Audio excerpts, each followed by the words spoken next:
Hello, everybody. Welcome back to the Real Estate Circuit, Builders, Brokers, and Beyond, where I like to have guests on the show who are in the industry to kind of give us some tips and tricks and just fill us in on some in the marketing type stuff, I guess I'll say. Today I have on the show with me Rachael Ardanuy, who is a licensed attorney with RZA, who is under Trailblazers.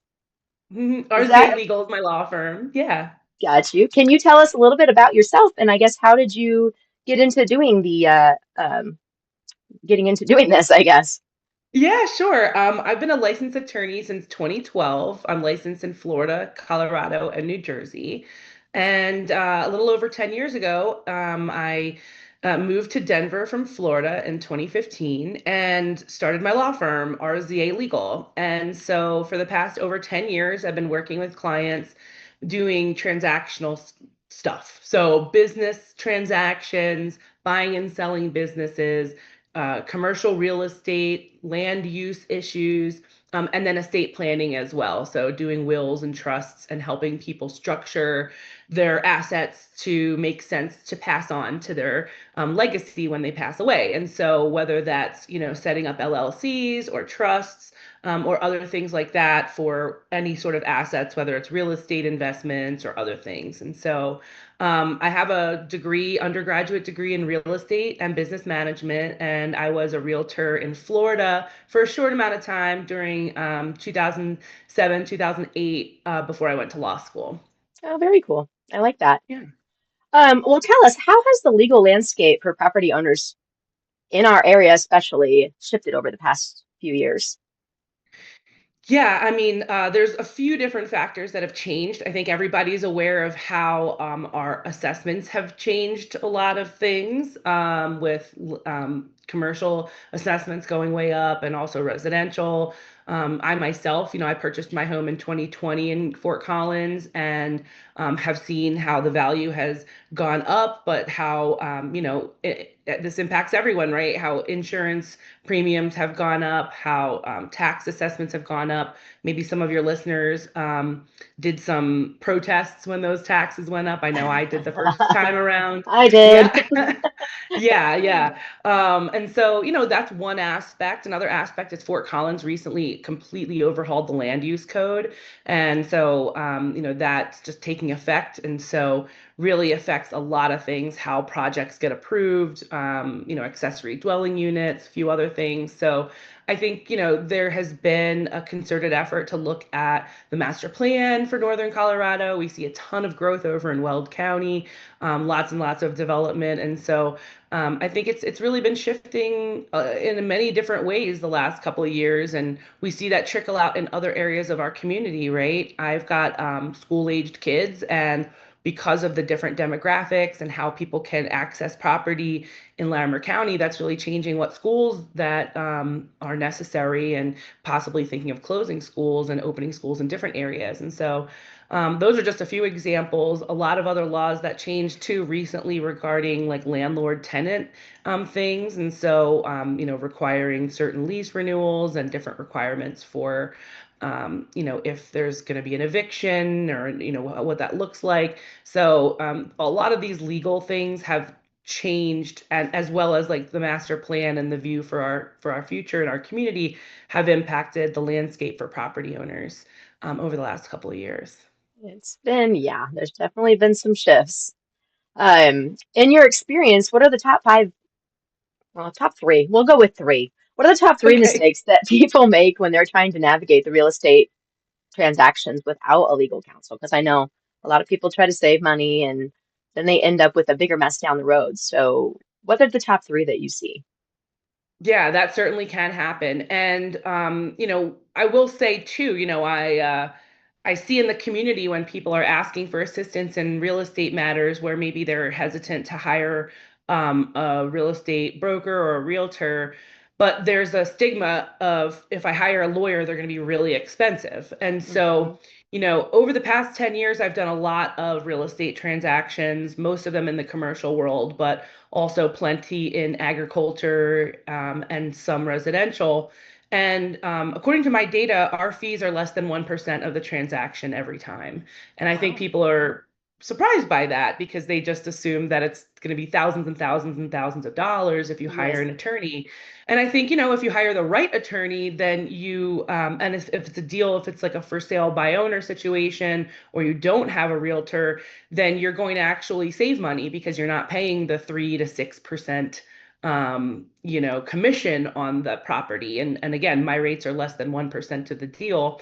And one good thing about, working with the right attorney who has a real estate background is, we can read the, the title commitments and work on those. We can work with hooking up clients with the surveyor or the environmental scientist if there's mold swabs or the appraisers or anything like that. But I think a lot of people again are just they hear the word lawyer and they're like too expensive, don't want to deal with it. I'll deal with it. I'll ask AI or something. And Yep. I'll say AI is a bad lawyer. I would not recommend using AI for legal. It has certainly created bigger problems for people coming through my door than not. I think it's a good starting point. Don't get me wrong. I do think there's value to using AI and that it can be a good starting point for certain things, but making sure that the human eye and there's a reason law school is 3 years. There's plenty to learn there. Yes. Um, but as far as top three mistakes, sort of coalesced, I would say the contract, misreading it or just not reading all of it. We use Colorado's standard real estate contracts. I think it's important to do that because most parties understand that language, and it standardizes the contract.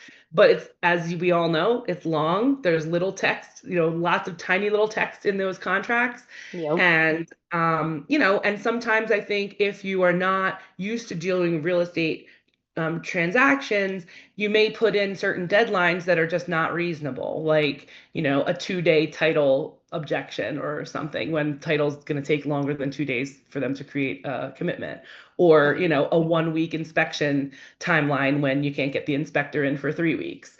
So I think, just having institutional knowledge and history and experience in transactions and making sure it gets drafted the right way. But the paperwork, I mean, so often people come to me after they've signed a contract and are trying to get out of it. And just Yep. recently, I had a client who lost $25,000 earnest money because they Wow. didn't have guidance on the front end, and there were some issues with the timing of the development during the transaction after it was signed, and the seller refused to release any money based on the timeline. So it was a disaster for that client. So, I would say that's one of the issues. Signing the contract where you haven't read it or it doesn't have accurate timelines, and then having sort of buyer's remorse and trying to get out of it. That's Yeah. way Oh harder yeah. to get out of it before signing it. Assuming the deal is how it was summarized by the seller's agent or relying on the seller's agent to kind of work with both parties.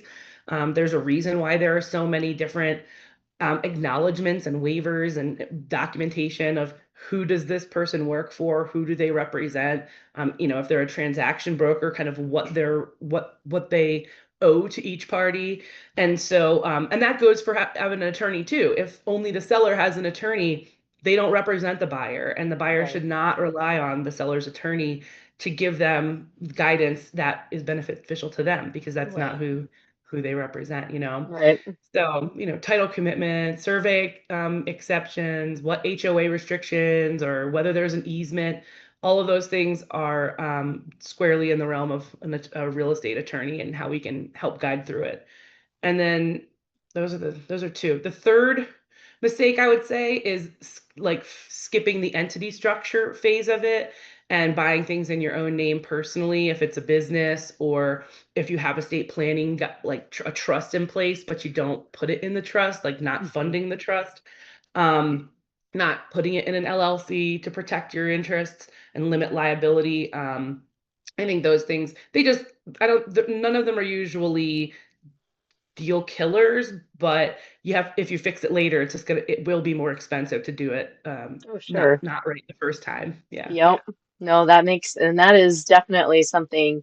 I kind of had the same track mind as, oh, it's going to be really expensive, but I mean, it's ultimately more expensive, like you said, if it has to be handled after the fact. So Right. that is Yeah. a good And one.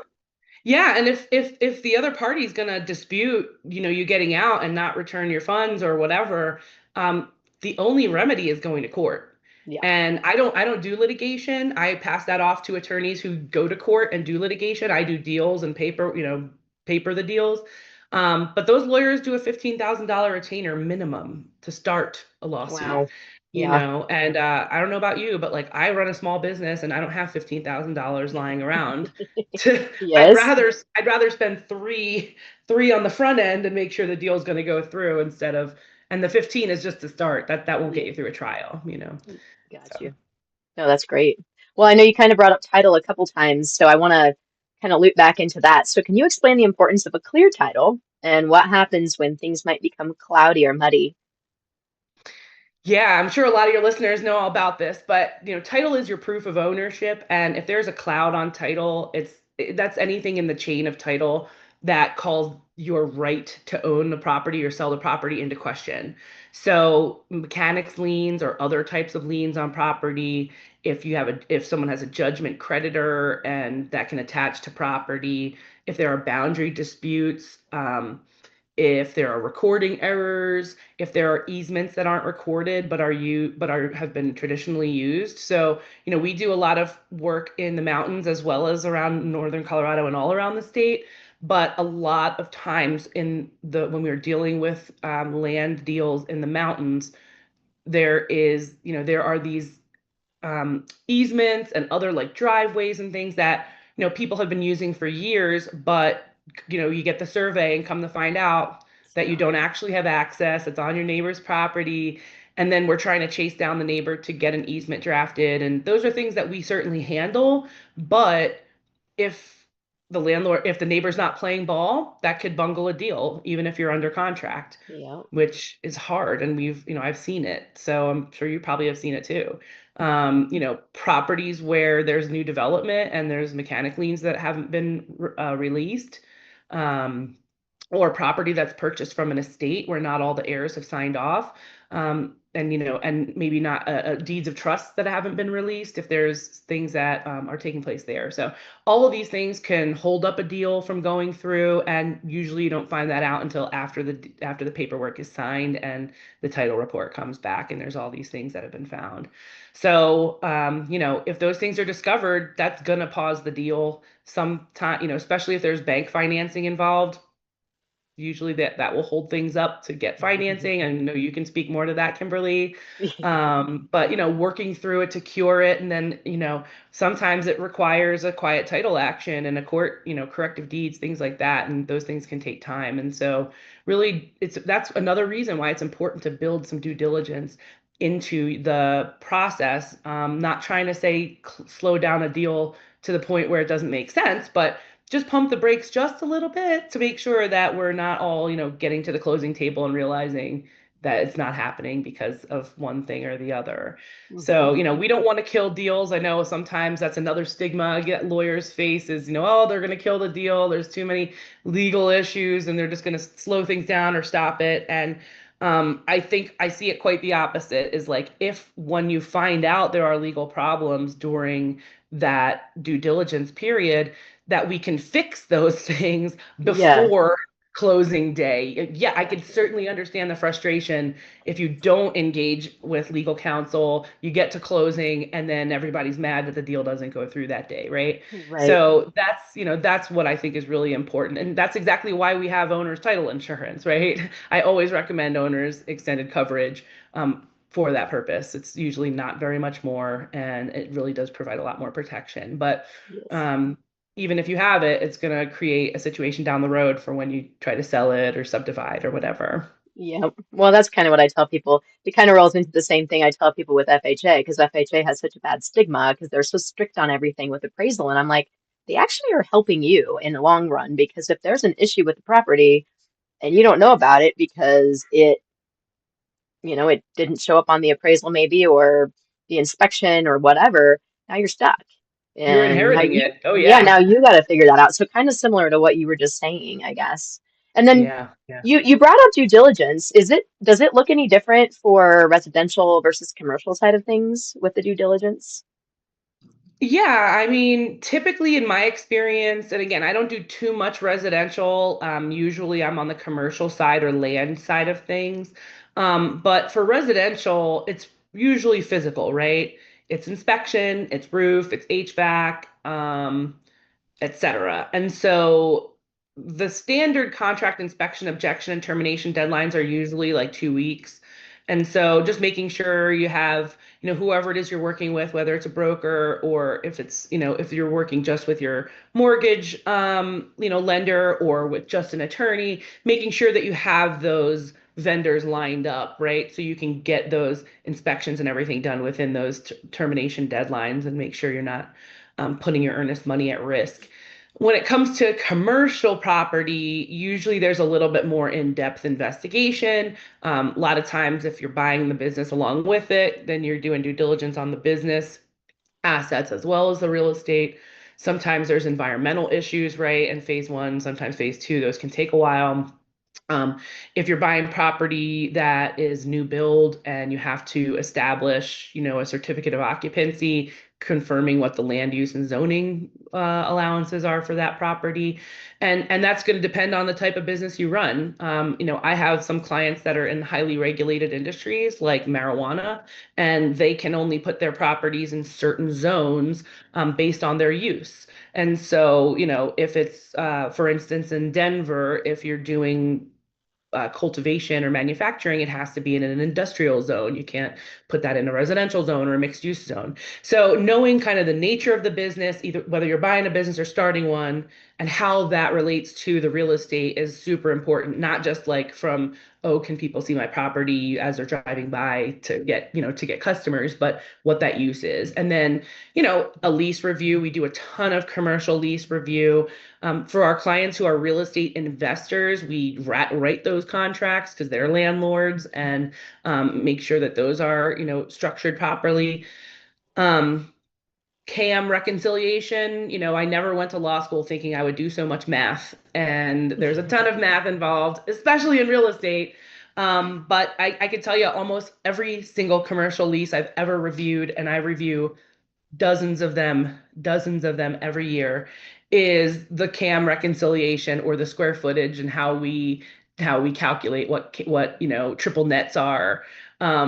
There's always an error there. So, or rent escalation, there's always an error with some of those things there, Mm. things like that. So, really drilling in on what those numbers look like because you will be obligated to them once you sign them.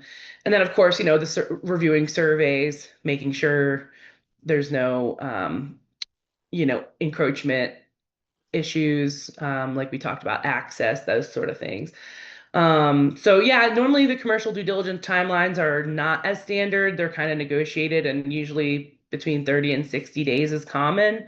Again, we're not trying to slow down any deals whatsoever, but you want to at least give yourself time that's realistic, right, to look at everything. And so, Oh, cool. I think the biggest mistake with commercial investors I run into is treating due diligence like it's just a checkbox and not an actual risk analysis.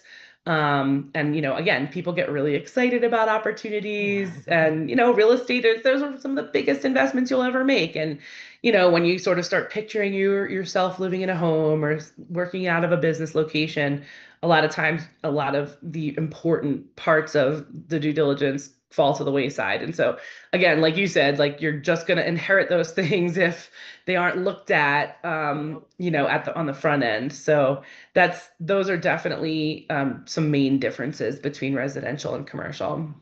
Very cool. Well, and I know you've kind of mentioned zoning and land use a lot, so, and I definitely, being in the industry, know that those can sometimes be a maze to try to figure out. How do you help investors or business owners determine if the property or business or whatever that they're looking at is viable for their vision? Great question. I mean, yeah, I mean, like I mentioned too, like in that example of the marijuana business, but even outside of that, like lawyers are trained to read code and law, and those are really tricky things to read. And so that's what our training is. And so being able to decipher what the land use code allows and doesn't allow, working together with other vendors, like I said, working with the architects and working with the surveyors and things like that, and your general contractors, and making sure that the vision is viable, like you said, is really important. And so, first step is always confirming current zoning designation. What uses are permitted by right, which means you can just do them, what uses are permitted by review, which means you can do them, but you got to prove to the, you know, building department or zoning land use department that what you're trying to do is appropriate for that zone. And what a previous owner used the property for is not always necessarily what you're allowed to do. And I think people kind of rely upon that, but that is Yeah. certainly not always the case. Especially like we talked about at the beginning, that how Fort Collins has updated, our commercial corridor zoning standards recently, our land use code. So a lot of changes have taken place. So what was allowed under the old code may not be allowed under the new code, or maybe there's more flexibility. So, I tend to work through a checklist on viability of the property. Look at the zoning use table, look at the parking requirements, look at the signage restrictions and signage requirements. If there are any sort of operational hour limitations, and then are there any overlay districts that will increase fees? So, and then again, if there's a regulated business like a liquor license, a restaurant, I dealt with a restaurant here in town that was denied a liquor license, even though a restaurant was at that There. location Yeah. prior to, right, because a school had moved in the interim. And, that was not discovered by the applicant, and they went for their liquor license without any sort of assistance. And, it's designed to try to get business owners through the system without assistance, but they never would have known that because they're in the business and the restaurant Right. industry, right? Right. And so, it was a shame. It was really sad, and we had to do a lot.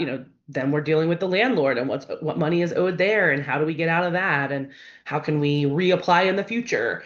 So, liquor licensing is a decent amount of my business, and because there's so many of those types of businesses in town and across the state, right? You can get a glass of wine at your nail salon, and they have to get a liquor license too. Yeah. Yeah, so those Exactly. licensing issues kind of add an extra layer on top of the decision making of when and where I should put my business. So, yeah, Right. helping clients evaluate, if, and sometimes the zoning doesn't work, and you can decide, well, do we try to get the property rezoned? Do we try to get a variance? Is special use review realistic? Right. Sometimes it is, and sometimes it's not. So, No, I think that is a huge factor because I know, like you said, people get excited, but like you don't want to rush into something without talking to someone like yourself and running into an issue like that because that would really suck to spend that much money on something that you can't even do what you planned on doing with it without oh, your Kimberly, added money or at all. it is so sad. I can't even tell you how often people come to me and with situations like that where they are already halfway in it. And it's like, it, this is where the expensive attorney, thought process comes in, because after the fact, it is more expensive. And you're on the hook for, paying. If a lot of times the landlord won't let you out. You'd have to pay, a lease breaking fee or something to that effect. And so, I do think it's so important to work with a business and legal guide throughout the process, because we can help you with the pro formas on the front end. We can help you with letting you know. And I know I'm sort of brutally honest sometimes with my clients of like, your budget is not going to get you where you need to be Right. because of all things you didn't consider. And that's why I think it's important, whether it's an attorney, Welcome back, everybody. a We had a little bit of like you, technical or difficulties there, so I thank Rachel so very much for popping back in here with me and wrapping up the podcast as we planned on.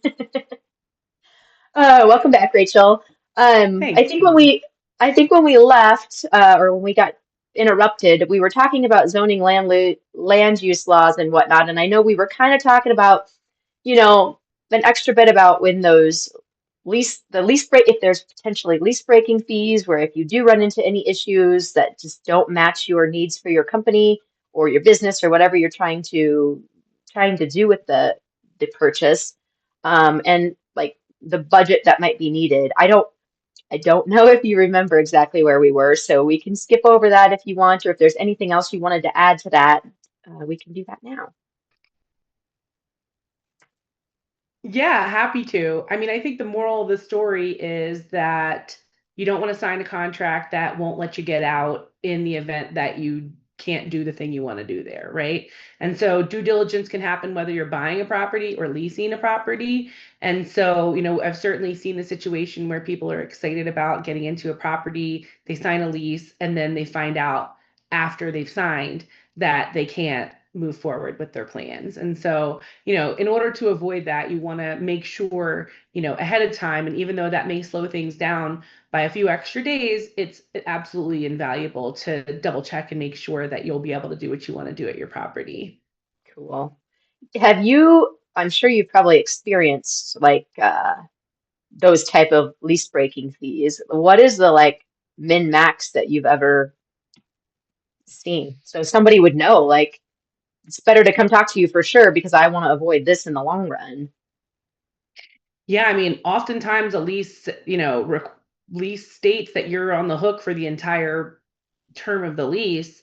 And so, if a commercial landlord doesn't want to work with you, you could be on the hook for the full amount. Now, are they obligated to, under the law, landlords are obligated to try to mitigate their damages and try to relet the property and not have it just sit there empty while you're paying your rent. But that could be hard. The market is tricky. And if there isn't someone wanting that use for quite some time, or it takes them a while to relet the property, the exposure could be huge. It could be, tens to hundreds of thousands of dollars. I Yeah. reviewed a lease yesterday where it's a retail piece of property and the rent's $28,000 a month. That Oh, is wow. no joke, right? Yeah. So it's pretty, it could be pretty significant depending on the property. And so yeah, at least even if you do want to go ahead and sign it, building in some sort of mechanism, some sort of escape hatch that says, hey, if my permits are not approved, or for some reason I can't obtain the liquor license, or I can't open up, or I can't obtain insurance or whatever, that the landlord will maybe just keep the security deposit but let you out of the lease, or some Sure. other sort of mechanism, so that way you're not on the hook for the entire thing. And keep in mind too, a lot of commercial leases do require personal guarantees. And so you're really putting your personal assets on the line. So all the more reason to do the due diligence, take it seriously, not just check the box. So that way you're not running into, having to have to fight your way out of that kind of situation. Definitely. Yeah, that sounds like that could add up very quickly. Um, For sure. And I don't litigate, but I think I mentioned earlier or yesterday that, litigation can be very expensive. And so, really being able to pay a fraction of that up front to make sure it's a done deal is, in my book, absolutely worth it. oh, for sure. For Yeah, sure. Well, definitely reach out to somebody like Rachel for reviewing your contracts because that sounds like that could cause a lot of issues, not just financially, but emotionally and a lot of things down the road. So, absolutely. if someone's looking to start a real estate portfolio, what would be the first legal steps that you would advise them to take to protect their assets? Good question. Forming the right entity before you buy anything. A lot of times we see in Colorado people forming single member LLCs as a really common starting point for investors. It creates a sort of firewall for liability in the for that, between your personal assets and your investment property. Even if you don't do that ahead of time, I've got clients that have a real estate portfolio that, they own a number of rental properties and they're all in their personal name. Nothing's happened so far and things have been pretty easy, to keep track of, but you're also wide open for liability. You could lose all of your own personal assets if something happens. And so, we're working on setting up LLCs, getting approvals from the banks to see if they can not trigger a due on sale clause and transfer it into an LLC for estate planning and liability protection purposes. Right now there was a FinCEN requirement to do significant reporting when you're transferring property into an LLC. That is currently on hold based on a federal lawsuit, but that was supposed to go into effect in March. And so, March of 2026. And so this is all very current stuff, but there if you're trying to do it, you're on your own, there are reporting requirements that could be triggered when transferring to an LLC in Colorado. And so, being on top of that, having professionals who are familiar with those requirements, that's one of the things I would also mention as far as when you're getting a portfolio started. Entity choice does matter. Like I said, most of the time it's LLCs here in Colorado, but they all have different tax treatment and management structures and lender acceptance profiles. And so, wanting to make sure you are working with the mortgage lender, to make sure that they're happy about what the structure looks like, is really important and the CPA of how you want everything taxed. All of those things are important to check with before you pull a trigger on getting the thing filed with the Secretary of State's office. And then, when it's not just to set it and forget it as far as registering with the Secretary of State, having an operating agreement that reflects what your intent is. We see a ton of generic online templates. If you have co-investors, those templates are not going to address necessarily what you all want to address if a co-investor wants out, or how profits get distributed, or what happens to a property at death.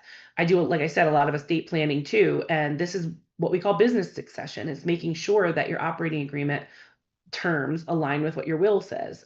It would be a mess if your operating agreement says, when a member dies, all of the ownership interests go to everyone else, and their will says all my business ownership goes to my spouse, right? That creates conflict, and the only way to clear that up, unless everybody is in agreement, is court. So making sure all of those documents align is super important, and that's a lot of what I do when I do estate planning for folks who have business ownership, of how do we want to make sure this goes, and making sure all the paperwork is lined up. So, Sure. and then again, if you have multiple properties, making sure you're just in touch with a CPA, in touch with a lawyer, and making sure, and your insurance brokers, right? Making sure that are you going to do an umbrella holding structure, or are you going to do different LLCs to sort of separate them out, and just having good guidance on that. Yeah. Yeah, that's something I've always been curious about because I've heard mixed reviews with LLCs versus S corps and C corps and all that stuff. And so that might be something I need to get more information on from you at some point so that I can. Yeah, I mean, you just point out something that is something I hear all the time. And, S Corp and C Corp, those are tax elections. And an LLC can make an S Corp election or a C Corp election and still be an LLC under state law. And so it gets super confusing unless you're really in the weeds about it. But those S Corp and C Corp elections, I mean, that is squarely within your CPA's guidance, right? I always say I know enough about tax to be dangerous, but you're going to want to talk to a CPA and make sure, because those elections also impact your other personal finances, right? So Mhm. that's a hard thing I run into is, people want to know, well, what's the best way for me to do it? And it's hard. I can't, ethically speaking, I can't guide every individual member of a business if I represent the business. And we don't know what other endeavors people have outside of this business endeavor. And so that's why it's really important to kind of have your CPA and let them know your whole structure, because maybe you're in a different bracket than your Mhm. co-investor. And that's going to change, whether you make that S election, or if you're going to set up, and if you're trying to get more investors, maybe you set up as a corporation instead of an LLC. So a lot of different elements that go into those decisions. I think I will let you continue to be in the weeds on that, and I will just come to someone here, come to you when I have questions about that because I do not like taxes to begin with. So, Yeah, I hear you. I like to stay in my lane, So when it right? comes to, lending, that's what we're going to call you, Kimberly. Okay, well, while we wrap things up, so I'm not taking up more of your time again today, if we have any listeners that are currently looking into or staring at a current contract, feeling super overwhelmed, because as we know, that's likely possible, what is the very first thing that they should do? Okay, you're staring at a contract, you feel overwhelmed. What should you do? Number one, the analysis will change whether it's a signed contract or not, right? Um, but either way, look at the dates. Every Colorado real estate contract, if you're presuming you're using a Colorado Real Estate Commission form, runs on a clock. So you got your deadlines for inspection and title review and loan commitment and termination rights. And If you miss any of those, that could cost you your leverage, that could cost you your earnest money. So that is important, especially if the contract is signed. Usually those dates are based on the mutual execution of contract. Um, if you haven't signed it yet, the very first thing you should know is don't sign it yet. Not saying don't Talk sign to it at all. Rachel. Talk to Right. Rachel. Right. Just don't, if you don't understand it, don't let your pressure and your emotions get in control. And, so often, and it's hard to do that. I get it. I am a business owner myself. My business is my baby too. When you get excited about an idea and you're dreaming of the future and you just want to like move forward at all costs, I totally understand that. And oftentimes when people come to me, I have to explain to them, this is business. So we're going to check our emotions at the door. They're important and they are guiding us, but we need to make sound business decisions, right? Because otherwise you're going to end up paying a very large, what I call tuition of life, right? Those expensive mistakes that all entrepreneurs and people make at some point in their life, but we're trying to avoid those expensive tuition of life lessons. And so a 24-hour pause to just get legal eyes on a contract is almost always worth it. It really is. And because the more informed you are, the better decision making you will make. And so, you know, you can go pretty far with a quick contract review, and that doesn't have to be outrageously expensive. Oftentimes I ask clients how many pages is the document we're talking about so I can give them a flat fee on what that will cost, right? And then they can make the decision, is it worth $1,000 before I put $20,000 and an earnest money down to make sure this is like a good deal and there aren't any hidden pitfalls that I don't know about. I mean, I think that's a good bargain, but I think that's something I would say is pump the brakes. You don't, as far as negotiation, I was a business major in college. We took negotiation classes. This is even before, this is outside of being a lawyer. All entrepreneurs have to, especially in the real estate field, you're doing a lot of negotiation and wheeling and dealing. And while time can be leverage, I think it is a sign of strength to hold off and not just sign whatever somebody puts in front of you, because it shows that you are serious about the deal you're entering. And so a short pause to get legal eyes on a contract, definitely worth it. A few other things you should do.